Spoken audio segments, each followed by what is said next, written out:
Good morning students, welcome to the science class.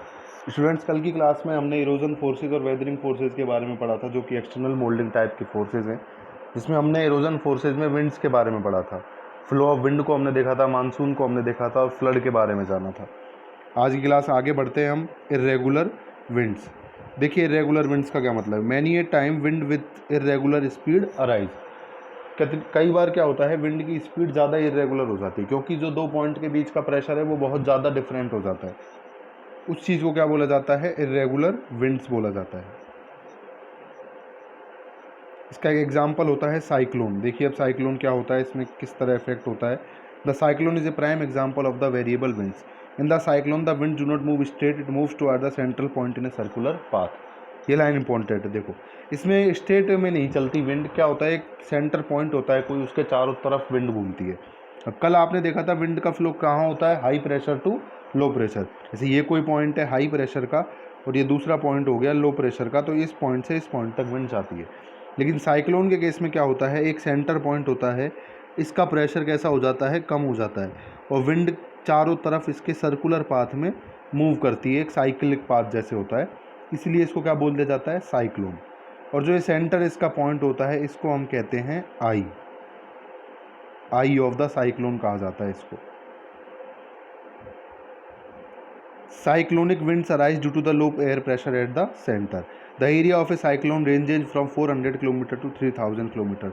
ये जैसे एक साइक्लोन है, साइक्लोन ये इसका सेंटर हो गया ये साइक्लोन, तो जो एरिया है इस पाथ का, ये एरिया 400 किलोमीटर से 3000 किलोमीटर तक हो सकता है।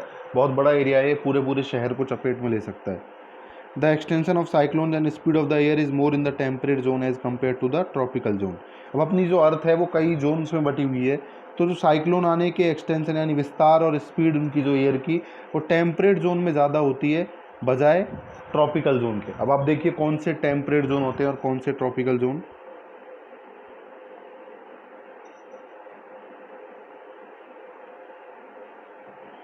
ये देखिए, ये आप फोटो देख रहे हैं अर्थ की, इसमें ये जो जोन दिख रहे हैं आपको, कौन से, ये वाला जोन टेम्परेट जोन और ये वाला दूसरा जोन टेम्परेट जोन। पोल्स और ट्रॉपिक ऑफ कैंसर्स के बीच में, ये पोल्स हो गए दोनों, तो इन दोनों के बीच के ये जो जोन है वो क्या बोले जाते हैं, टेम्परेट जोन। आप यहाँ नाम पढ़ लीजिए, आप फोटो आपको भेज दी जाएगी। तो ये वाले यहाँ ये पार्ट तो हो गया टेम्परेट जोन, और ऐसे ये वाला पार्ट टेम्परेट जोन। यहाँ साइक्लोन ज़्यादा आते हैं और उनकी स्पीड ज़्यादा होती है। और ये आपके हो गए ट्रॉपिक जोन, क्योंकि ये ट्रॉपिक ऑफ कैंसर हो गई, ये ट्रॉपिक ऑफ कैप्रिकॉर्न हो गई, इन दोनों के बीच का जोन क्या हो गया, ट्रॉपिकल जोन। तो यहाँ cyclone as compare to temperate zone कैसे आते हैं, लो आते हैं, कम आते हैं। तो ये थे आपके जोन्स। वापस चैप्टर की तरफ। ड्यू टू साइक्लोन, अब साइक्लोन से होता क्या है, साइक्लोन किस तरह इफेक्ट करता है, देखिए उसको। The weather of that an area changes completely, पूरा वेदर कम्प्लीटली चेंज हो जाता है अगर साइक्लोन कहीं आता है तो। In the month of the May the monsoon arrive, अभी मई का महीना चल रहा है तो मानसून आता है। With strong wind there is heavy rainfall, तेज हवाएं चलती हैं और भयानक बरसात होती है। The heavy thunder of the clouds and lightning generates a feeling of fear. Thunder of cloud, बादल को गरजना और बिजलियों का कड़कना एक डर की भावना पैदा कर देता है। नॉर्मल नहीं कड़कते, ये बहुत तेज़ काले बादल तेज़ तेज़ कड़केंगे, बिजली कड़केगी, तो उससे हमें डर सा लगता है कि क्या होगा जाने। Trees are uprooted and roofs of houses fly away. Trees are uprooted, पेड़ उखड़ जाते हैं जड़ों से और घर की छतें उड़ जाती हैं। आप सोचो, आप ये अपने खेड़ली में ऐसा तूफान आ जाए कि पूरी की पूरी घरों की छतें ही उड़ जाएं, तो वो कितना उनकी नुकसान करेंगी। Normal life is interpreted due to power failure. अब बिजली काट दी जाती है, क्यों काट दी जाती है, क्योंकि पोल्स जो हैं, खम्भे हैं, वो टूट जाएंगे तो उनको रिपेयर करने में ज़्यादा टाइम लगेगा, और टूट कर वो गिरे तो उनमें करंट भी फ्लो होता है, किसी को नुकसान पहुंच सकता है, इसलिए उनको पहले ही काट दिया जाता है। उस वजह से भी हमें दिक्कत होती है। फिर after a few days the situation becomes quite normal, और ये ऐसा नहीं है 1-2 घंटे में चल जाता है, ये 2-3 दिन तक की परेशानी करके जाता है। Powerful storms also arise due to the formation of the pressure difference at local level. अब साइक्लोन जहाँ आ रहा है वहाँ हाई प्रेशर है चारों तरफ, किसी दूसरी जगह लो प्रेशर है, तो वहाँ तेज़ हवा जाएगी एकदम, तो वो भी किसका फॉर्म बना लेगी, स्टॉर्म। स्टॉर्म माने तूफान बन जाता है उसका भी, और इन स्टॉर्म से भी फिर नुकसान होता है। These storms cause great destruction in that particular area. अब ये स्टॉर्म उन पर्टिकुलर एरिया में बहुत ज़्यादा नुकसान पहुँचाते हैं। आपको साइक्लोन की कोई वीडियो देखनी है, आप यूट्यूब पे सिंपली सर्च कर लें कि रियल वीडियो ऑफ साइक्लोन आप देख लेंगे उसको और प्रॉपर आपको समझ आ जाएगा। तो ये था आपका साइक्लोन, हिंदी में इसको चक्रवात भी कहते हैं। नेक्स्ट आपकी फिनोमेना आता है हाइड्रो पावर। ये भी एक इरोजन फोर्सेस का फॉर्मूला है। अब हाइड्रो वर्ड का मतलब आप सभी जानते हैं वाटर से, और पावर माने ताकत। तो जो पानी की जो पावर है उसको बेसिकली क्या बोल दिया गया है, hydro power. You must have seen the power of running water in the form of a river. River originates from mountains and ends up in a lake or in a sea. River generally पर्वतों से निकलती हैं और किसी समुद्र या झील में जाके मिल जाती हैं। It constructs many landforms like valley और डेल्टा। ये कई सारी लैंडफॉर्म बनाती हैं, जैसे वैली हो गई, डेल्टा हो गई। डेल्टा क्या होता है, देखो फोटो देखो आप डेल्टा की भी।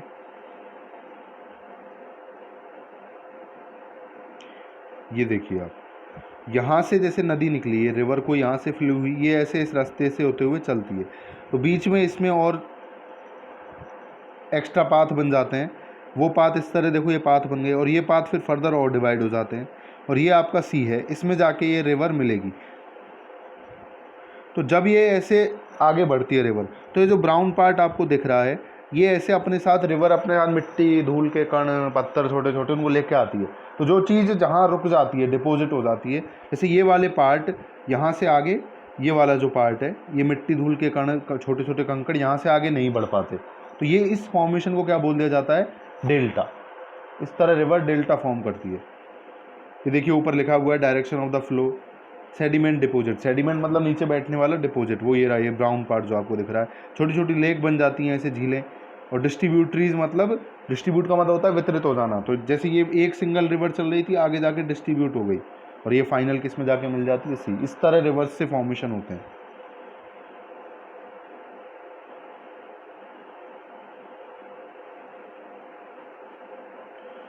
अब देखिए, rivers originates from mountains and ends up in a lake or sea and construct many landforms like valley or delta. The importance of the river depends on the water flowing in it. Water की importance है वही इतनी ही river की importance है। साफ़ पानी है, पीने लायक पानी है, तो वो रिवर ज़्यादा इंपॉर्टेंट होगी। किसी रिवर का पानी गंदा है तो वो कम इंपॉर्टेंट होगी। Some rivers flow only during rain and some keep flowing for 12 months. कुछ रिवर्स ऐसी होती हैं जो केवल बरसात के दिनों में आती हैं, जबकि कुछ रिवर्स में 12 महीने पूरे साल पानी भरा रहता है। River holds an important place in the development of human civilisation.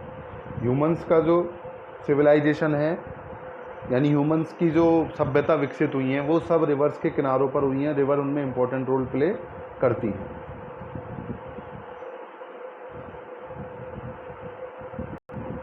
वैदिक civilization developed on the bank of such a river called the Saraswati. जैसे एक वैदिक सभ्यता जो थी अपनी, वो सरस्वती रिवर के किनारे बसी थी। Later on after the change in the route of the Saraswati river flow, the people had to settle in other places. जब सरस्वती ने अपना रास्ता चेंज कर लिया बहने का, तो लोगों को भी वहाँ से अपनी जगहें छोड़कर जाना पड़ा। Efforts are on to find the Saraswati river again. अब फिलहाल सरस्वती रिवर गायब हो चुकी है, सूख चुकी है वो, तो उसको वापस ढूंढने की कोशिशें की जा रही हैं। Everyone knows about the importance of the river flowing in like Ganga, Yamuna and Chambal. Water and fertile soil obtained from these help millions of people. जैसे ये हमारे देश की कुछ नदियाँ हैं, गंगा, यमुना, चंबल, इनकी इंपॉर्टेंस इतनी है, इनसे हमें पानी मिलता है और उपजाऊ मिट्टी मिलती है, बजरी मिलती है। इन सब चीज़ें हमारे बहुत काम आती हैं, तो ये रिवर बहुत इंपॉर्टेंट हो जाती हैं। To emphasize the importance of the river it is called mother. अब रिवर की इम्पोर्टेंस को इंक्रीज़ करने के लिए उनको किसका दर्जा दे दिया गया है, मदर, माँ का दर्जा दे दिया गया है। When the rivers get more water, we have to face its destructive power. अब जब रिवर में ज़्यादा नदी उफान पर आना जिसको बोलते हैं, तो हमें उसकी डिस्ट्रक्टिव, विनाशकारी शक्ति को भी देखना पड़ता है, क्योंकि जब हम प्रॉपर यूज़ नहीं करते, ढंग से दोहन करने लग जाते हैं चीज़ों का, अनवांटेड यूज़ करने लग जाते हैं, तो नेचर फिर हमें रिवर्ट बैक करता है और नुकसान करता है उन चीज़ों का।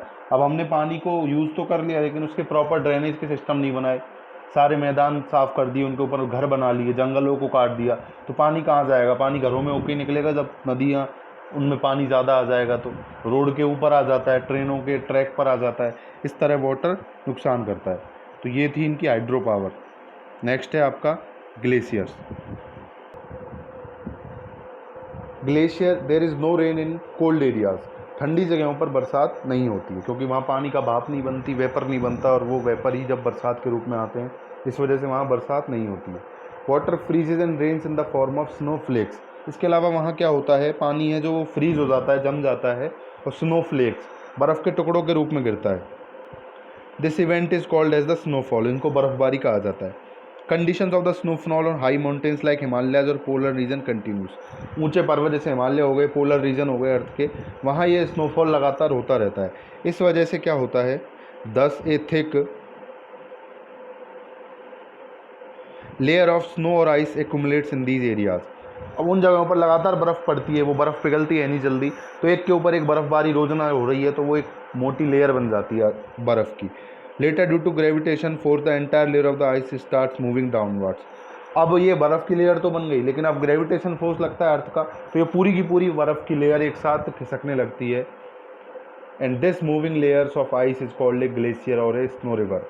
और इस जो ये बर्फ़ की पूरी परत खिसक रही है, इसी को अपन क्या बोल देते हैं, ग्लेशियर या फिर स्नो रिवर। स्नो रिवर मतलब बर्फ़ की एक नदी, इसको हम ग्लेशियर कहते हैं। देखिए आप फोटो देख लीजिए ग्लेशियर की,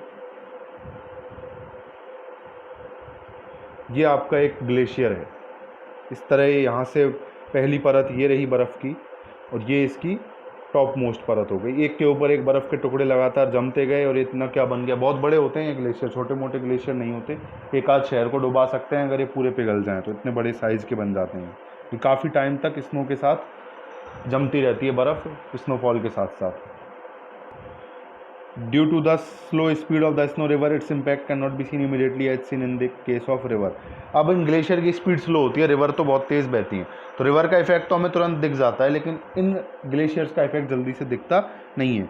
but the long term effects are seen very much, पर काफ़ी टाइम में इनके इफेक्ट दिखते हैं। Due to the huge size of the glacier, their powers to is very high. अब इनकी इतनी बड़ी साइज है तो इनकी ताकत भी क्या होती है, बहुत बड़ी होती है।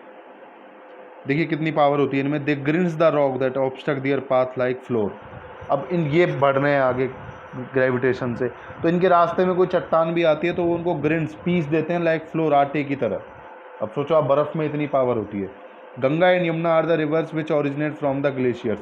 अब गंगा या यमुना जो नदियाँ हैं ग्लेशियर से निकल रही हैं, ग्लेशियर पिघल रहे हैं, वहाँ से निकल के आ रही हैं नदियाँ। Now it is the average temperature of the world is increasing, it is called global warming. Global warming आप सभी जानते हैं, उसकी वजह से वर्ल्ड का टेम्परेचर क्या हो रहा है, इंक्रीज़ हो रहा है।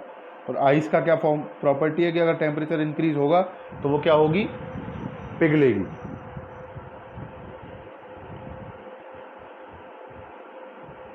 Due to global warming less snow is forming and more snow is melting. अब इस ग्लोबल वार्मिंग से एक तो जो स्नो गिर रही थी वो कम हो रही है, और साथ के साथ जो स्नो के ऑलरेडी ग्लेशियर बन चुके हैं वो क्या हो रहे हैं, आपके मेल्ट हो रहे हैं। Because of this the glacier start shrinking in the size. अब कोई बर्फ़ मेल्ट हो रही है तो वो छोटी होती चली जाएगी, इस तरह ग्लेशियर की साइज़ क्या हो रही है, छोटी हो रही है। अभी ग्लेशियर में मैंने आपको बताया बहुत बड़ी साइज़ के होते हैं, तो पानी बहुत ज़्यादा है, वो पानी कहीं तो जाएगा, तो वो क्या करता है, सी लेवल इज़ राइजिंग, समुद्र का लेवल क्या हो जाता है, बढ़ जाता है। Many cities situated at the sea shores are gradually submerging into the water. अब कोई सिटी है जो समुद्र के किनारे पर है तो वो क्या हो रही है, पानी में डूब रही है इन वजह से। एग्जाम्पल देखो, the Dwarka city of India has submerge in water several times in ancient times and every time a new Dwarka has been created. Dwarka जो शहर था वो कई बार पानी में डूब जाता है, हर बार नया द्वारका बनाया जाता है। Old Dwarkas have been discovered inside the water. पुराने द्वारका सब कहाँ मिलते हैं, पानी के अंदर मिलते हैं, क्योंकि ग्लेशियर पिघले, पानी का लेवल बढ़ा, समुद्र के किनारे पर शहर है वो उनको डुबा देता है। ये पावर है आपके इरोजन फोर्सेज की। नेक्स्ट इरोजन फोर्सेज आता है आपका ओशियनिक करंट्स, हिंदी में इनको समुद्री धाराएं भी कहते हैं। देखिए ओशियनिक करंट्स क्या होता है। Most of the water is contain in the oceans because of its huge size the sea always look the same. सबसे ज़्यादा पानी ओशियंस में है, तो इतने बड़े बड़े ओशियंस होते हैं, इस वजह से ऐसे लगते हैं कि सेम है, बट ओशियंस अंदर से एक जैसे नहीं होते। फ्लड्स और drought like situation rivers are not seen in the sea. Oceans में भी बाढ़ आती है, ड्रॉट होता है, वो सब हमें दिखाई नहीं देता। That's why sea is called calm, इसलिए सीज को क्या बोला जाता है, काम, बिल्कुल शांत है वो। But by looking deep in to the power of the sea can be seen. Due to the influence of the air you must have seen sea water rising up and down in the form of the waves. अब आप कभी समुद्र के किनारे बीच वगैरह पर जाओगे तो आप वहाँ देखोगे लहरें ऊपर आती हैं और नीचे जाती हैं, क्योंकि एयर का वहाँ भी प्रेशर क्या होता है, चेंज होता है। Sea waves become fatal when earthquake or a volcano bast और ए स्टॉर्म अकर्स। अब वही वेव्स सुनामी जैसे भयानक रूप ले लेती हैं जब अर्थक्वेक आ जाए या कोई volcano near by volcano burst हो जाए या फिर कोई तूफान आ जाए। समुद्र में भी तूफान आते हैं। The second form of the power in the, तो ये तो आपने एक फॉर्मेशन सी के पावर का पढ़ा था, ऊपर आप पढ़ के आए हैं। लेकिन एक और फॉर्मेशन है, वो क्या है? ओशियनिक करंट्स के रूप में है। The second form of the power in the sea water is seen in the oceanic currents. Oceanic currents can also be called river flowing in the sea. ये इसकी डेफिनेशन आप कह सकते हो। ओशियनिक करंट का क्या मतलब है कि सी के अंदर एक रिवर फ्लो हो रही है। In this the water flows continuously in a certain direction. एक सर्टेन डायरेक्शन में कंटिन्यूसली वाटर क्या होता रहता है? फ्लो होता रहता है। In some oceanic currents warm water flows while in some the cold water. कुछ ओशियनिक करंट्स में तो क्या है? गर्म पानी बहता है और कुछ में क्या होता है? ठंडा पानी बहता है। देखिए आप समझ रहे हैं ओशियनिक करंट्स को। नदियाँ हैं, नदियाँ तो क्या है? किसी एक पॉइंट से निकलती हैं, यहाँ से जैसे निकली और घूमती हुई कहाँ जाके मिल जाती है? किसी सी में जाके मिल जाती है। लेकिन सी का पानी बहता नहीं है। सी पर जो पानी है, वो सी में जो पानी है वो स्टेबल रहता है। पर सी के अंदर ही अंदर कुछ ऐसी छोटी छोटी नदियाँ बनी रहती हैं, उनको अपन क्या बोल देते हैं? Oceanic currents. अब वो क्यों बन जाती हैं? अब अर्थ पर क्यों बन गई? क्योंकि अर्थ पर पानी था, इकट्ठा हो गया, लो प्रेशर से हाई प्रेशर की तरफ पानी भी जाएगा। सॉरी, पानी हाई एल्टीट्यूड से लो अल्टीट्यूड यानी ऊंचाई से नीचाई की तरफ चलता है। तो नदियाँ पर्वतों से निकलती है। पर्वत कैसे होते हैं? माउंटेन्स ऊंचे होते हैं, उनसे सी की तरफ जाती हैं। सी का लेवल क्या होता है? सबसे नीचे होता है। तो उसी तरह सी में भी क्या होता है? जब लेवल अप एंड डाउन हो जाता है, जैसे आपको एग्जांपल के लिए मैं बताऊं,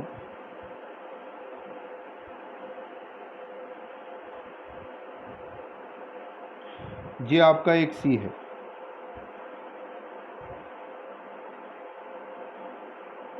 मान लो ये सी का फॉर्मेशन हो गया। अब सी हर जगह एक जैसा नहीं होता। आपको पता है सी में कहीं अंदर भी ऊंची नीची जगह होती हैं। तो मान लीजिए ये जो प्लेस हुआ आपका,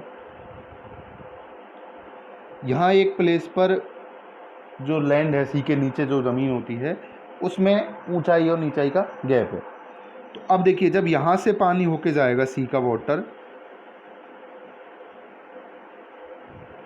यहाँ से जब सी वाटर जाएगा तो वो यहाँ उसको एल्टीट्यूड में क्या मिलेगा? डिफरेंस मिलेगा। यहाँ ऊंचा एल्टीट्यूड है और यहाँ कैसा है?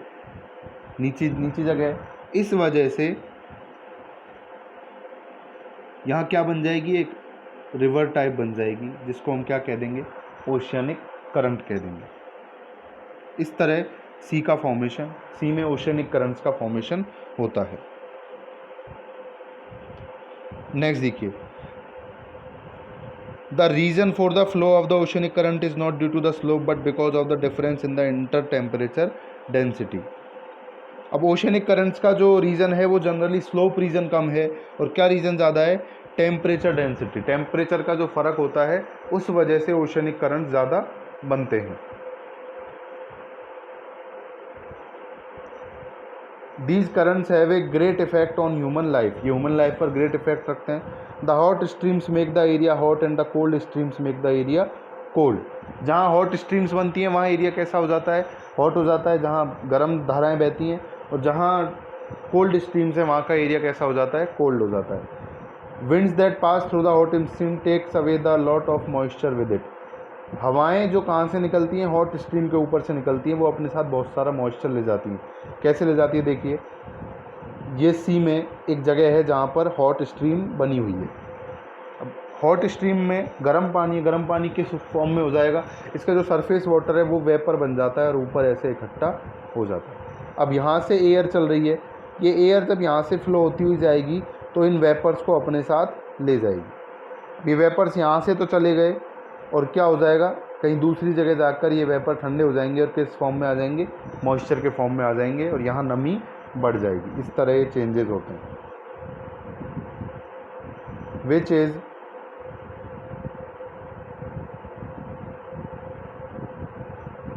The reason for the rainfall in high altitudes. अब इस वजह से जो ये विंड अपने साथ वेपर लेकर गई थी, इस वजह से दूसरी जगह क्या होती है? बरसात। कैसे होती हैं? देखिए, ये सी का लेवल था जहाँ हॉट स्ट्रीम थी, इसके ऊपर वेपर बन गए। इन वेपर को कौन ले गई अपने साथ? विंड ले गई। अब ये विंड, यहाँ तो ये गर्म वेपर है, लेकिन ये आगे जैसे जैसे विंड चलेगी तो इनका टेम्परेचर कैसा हो जाएगा? लो। अब वेपर ठंडे होकर वापस क्या बन जाएंगे, वाटर की ड्रॉप, और वाटर की ड्रॉप बनते ही जहाँ जिस जगह जाकर वाटर की ड्रॉप बन गए उसी जगह किस फॉर्म में गिर जाएंगे, रेन की फॉर्म में गिर जाएंगे। इस तरह ओशनिक करंट से क्या होता है, बरसात भी होती है। In the places where the hot and the cold streams met temperature variation is created. अब जहाँ दोनों हॉट एंड कोल्ड स्ट्रीम मिल जाएं वहाँ टेम्परेचर का वेरिएशन हो जाएगा। Which give birth to storms like hurricane and typhoon. इनकी वजह से क्या आते हैं, हरिकेन और टाइफून आते हैं, ये भी साइक्लोन के जैसे फिनोमिना होते हैं। These currents affect the operation of the ships and the life of the sea organism. इनकी वजह से शिप्स के ऑपरेशन डिस्टर्ब होते हैं। बीच में कोई ओशनिक करंट आ गई तो शिप की डायरेक्शन को चेंज कर सकती है, उससे शिप डूब सकता है अगर ज़्यादा तेज ओशनिक करंट है वो। और सी के ऑर्गेनिज्म पर भी असर पड़ता है। कई तरह के ऑर्गेनिज्म, अगर हॉट वाटर स्ट्रीम नहीं है ज़रूरत की और अगर वहाँ हॉट वाटर स्ट्रीम आ गई तो उनकी लाइफ को नुकसान हो सकता है, ऐसी कोल्ड के साथ हो सकता है।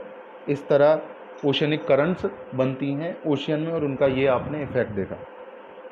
आगे देखिए, in the form of the tides too much power is propagated by the sea water. अब ओशियनिक करंट के अलावा एक और फॉर्मेशन होती है सी में, वो क्या होती है, टाइड्स का बनना।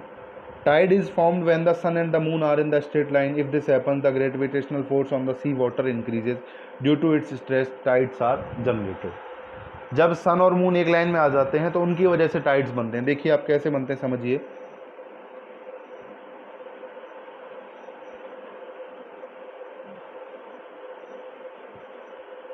ये आपका सी वाटर है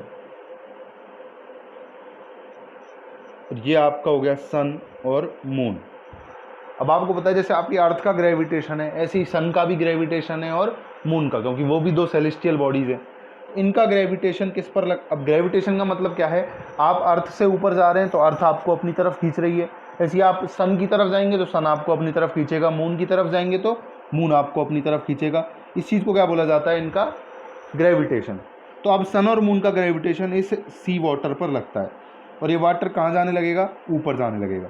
लेकिन सन और मून तो क्या है, दूर है, अर्थ पर तो ये सी वाटर है ही है, तो एक लिमिट तक तो ये ऊपर जाता है, उसके बाद अर्थ इसको वापस क्या कर लेती है, अपने ग्रेविटेशन से नीचे खींच लेती है।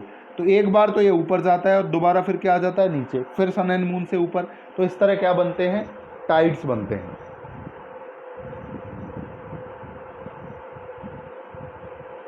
We have seen that various powers keep this trend alive while working continuously। अब ये सब चीज़ें ख़त्म नहीं हुई हैं, बहुत टाइम से होते रहे हैं सारे फोर्सेस के फिनोमिना। फ्लड्स आती हैं, बरसात होती है, आपके इरोजन फोर्सेस वर्क करते हैं और आपके ग्लेशियर्स फॉर्म होते हैं, लेकिन कभी भी ये ख़त्म नहीं हुआ और इनको एनर्जी लगातार मिल रही है। तो इसका मतलब नेचर में बहुत ज़्यादा क्या है, एनर्जी है। Today humans have learned a lot about the causes for these forces being generated. आजकल हमें काफ़ी सारे रीज़न आपने पढ़ लिए कि कौन कौन सी चीज़ें कैसे जनरेट होती हैं। पहले इन सबको देवीय प्रकोप माना जाता था कि देवता वगैरह इन चीज़ों को कर रहे हैं। By continuously keeping an eye on these he started predicting the storms rains. अब लगातार इन चीज़ों को देखते हुए इंसानों को ये पता लग जाता है, वेदर फोरकास्टिंग कहते हैं जिसको, हम मौसम का पूर्वानुमान हम लगा लेते हैं और उस हिसाब से प्रिकॉशन ले लिए जाते हैं। When human started an attempt to understand the nature, he must have become impressed on seeing the effects of the natural powers. Human did not have the knowledge of the reason behind the natural power. जब से इंसान ने in natural चीज़ों को पढ़ना समझना शुरू किया तो उसको अच्छा लगा कि इम्प्रेस हुआ कि नेचर में कितनी सारी पावर है, पर अभी तक नेचर की इस पावर का रीज़न का हमें नॉलेज नहीं है कि इतनी पावर वहाँ कैसे है नेचर के पास।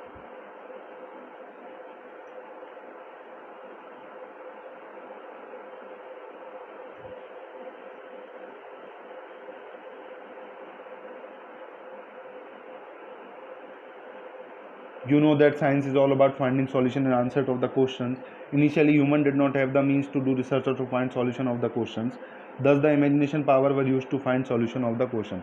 पहले हमारे पास इतने तरीके नहीं थे तो हम चीज़ों का सॉल्यूशन नहीं ढूंढ पाते थे, केवल इमेजिनेशन करते थे। Just like a child when he asks his father who runs the air, the father give him answer the name of the wind god, Varun देव। जैसे कभी किसी बच्चे ने पुराने ज़माने में अपने पिता से पूछा कि हवा क्यों चलती है, तो तब क्या कह दिया जाता कि वरुण देव चलाते हैं।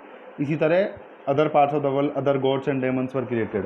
अदर जगहों पर भी अच्छी चीज़ों के लिए देवता गॉड्स एंड बुरी चीज़ों के लिए डीमंस बनाए गए हैं। जैसे जियूस देवता माना जाता है जर्मन्स में, ग्रीक लोग जियूस को बिजली का देवता कहा जाता है, इस तरह। After the birth of the character, many of the stories were also formed. Even today, these stories are enjoyed around the world. ये जो देवताओं की कहानियाँ भी बना दी गई फिर, और ये चलती आ रही हैं, इनको हम सुनते हैं, जानते हैं. There are some scientific information these stories too. अब इन चीज़ों में कुछ तो साइंटिफिक इन्फॉर्मेशन होती हैं, कुछ नहीं होती. जैसे आपको एक स्टोरी बताते हैं इसमें. In the story of the child Dhruv, Dhruv child की जो स्टोरी है एक, उसमें एक फैक्ट बताया गया है कि ध्रुव तारा हमेशा कहाँ रहता है, अपनी जगह पर रहता है, वो एक जगह से दूसरी जगह मूव नहीं करता. पोल स्टार, इसे हम ध्रुव तारा कहते हैं हिंदी में. Even today we have not understand how without any means in that people came to know that pole star remains still. अब ये बात उस टाइम बता दी गई, बहुत पहले हुआ था जो ध्रुव हुआ था, लेकिन साइंटिस्ट ने अब देखा, तब भी उन्हें पता चला कि पोल स्टार वास्तव में ही अपनी जगह पर रहता है. तो इस तरह कई चीज़ें पुराने टाइम से इमेजिनेशन के बेस पर सटीक बनाई गई हैं, जिनका हम आज यूज़ करते हैं और नई नई थ्योरीज डेवलप करते हैं, और उन थ्योरीज़ के बेस पर साइंटिफिक रिसर्च चलती रहती हैं. तो ये था आपका चैप्टर जो आज कंप्लीट होता है. इस चैप्टर पे आपने earth of structure of the earth के बारे में और उससे जुड़े कुछ नेचुरल फिनोमिनाज के बारे में जाना. अब आपको क्या करना है कल के लिए, कल संडे है, आपकी छुट्टी है, तो आपका एक होमवर्क है कि ये जो इम्पोर्टेंट पॉइंट्स हैं, फर्स्ट सेकंड इसी तरह नेक्स्ट पेज पर हैं, ये सभी पॉइंट्स आपकी बुक में भी दिए गए हैं. ये पॉइंट्स, इन पॉइंट्स को आप रीड करेंगे. एक एक पॉइंट आपने जो ऊपर पढ़ते हुए आए हैं उसका रिवीजन हो जाएगा. पॉइंट टू पॉइंट रिवीजन है इसमें स्टार्टिंग से. आपको कुछ पॉइंट अलग लगे तो आप उसे हमें बता दीजिए, हम आपको क्लियर कर देंगे. इसके अलावा ये आपके प्रैक्टिस क्वेश्चंस हैं जो आपकी बुक में पीछे दिए गए हैं. आप इन प्रैक्टिस क्वेश्चंस को पढ़ेंगे, और जो जो क्वेश्चन आपके नोट्स जो आपको बनवाए गए हैं उनमें मिल जाए, उस क्वेश्चन को आप रहने देंगे. अगर कोई क्वेश्चन अदर होता है तो उसका आंसर या तो आप खुद ढूंढेंगे, आपको मिल जाता है चैप्टर में तो आप उसको लगा के नोट डाउन कर लेंगे, नहीं मिलता है तो आप उस क्वेश्चन को मुझे बताएंगे. जैसे मैं आपको एग्जांपल दूँ एक, कि आपने ये क्वेश्चन पढ़ा, question number 7, what is the unit of measuring an earthquake. Earthquake को मीज़र करने की यूनिट क्या है? क्या आपने नोट्स में बनाया है? बिल्कुल बनाया है हमने, रिएक्टर स्केल और सीस्मोग्राफ के बारे में. इसी तरह आप क्वेश्चन नंबर 1 से लेकर, ऑब्जेक्टिव क्वेश्चन से लेकर, और सारे क्वेश्चन, लास्ट क्वेश्चन है आपका क्वेश्चन नंबर 18 तक, पूरा क्वेश्चंस को रीड करेंगे और उनके आंसर ढूंढेंगे. ऑब्जेक्टिव क्वेश्चंस के आंसर आपको यहाँ दे दिए गए हैं, इनको आप एज इट इज़ लिख लेंगे और लर्न कर लेंगे. इसके अलावा इन क्वेश्चंस को आप चेक करेंगे कि कौन से क्वेश्चन नोट्स में हैं या नहीं है. और कल संडे में सारी क्लासेस को वापस रिवाइज करके इस चैप्टर को एक बार अच्छी तरह लर्न कर लेंगे. परसों हम मंडे को नेक्स्ट चैप्टर शुरू करेंगे. तब तक के लिए आप ध्यान रखिए अपना, पढ़ते रहिए. All the best. Thank you so much.